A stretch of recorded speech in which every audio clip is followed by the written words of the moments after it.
ही मैंने एक बयान सुना, हमारे यहाँ एक इंपोर्टेड नेत्री आई हैं जिनको हरियाणा से इंपोर्ट करके लाया गया है हमारे इलाके में, और वो इंपोर्टेड, मैं तो उसको भूरी बंदरी कहता हूँ। इसलिए कहता हूं क्योंकि मैं हमेशा लोगों की इज्जत करता हूं, लेकिन जो आदमी इज्जत के लायक नहीं हो उसको इज्जत करनी भी नहीं चाहिए। मेरे इलाके के लोगों से हाथ जोड़कर अपील कर रहा हूं कि ऐसे लोगों को पहचानो। अभी तो इलेक्शन शुरू हुए एक दिन नहीं हुआ था और आते ही आप कम्युनल बातें करने लगे, आते ही आप बदतमीजी करने लग गए।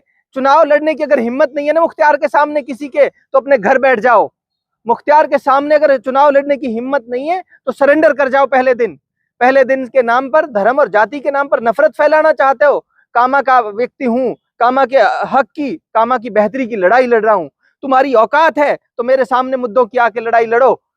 ये सारी इलाके की, सारे पार्टियों का सिर्फ फोकस मुख्तियार पर है। सारे पार्टियों के जो कैंडिडेट हैं उनका निशाना सिर्फ मुख्तियार पर है। उनको वो जानते हैं कि इलाके में सबसे मजबूत आवाज मुख्तियार की है, इलाके में सबसे ज्यादा बड़ी ताकत लोगों की जो है वो मुख्तियार के साथ है, जन समर्थन।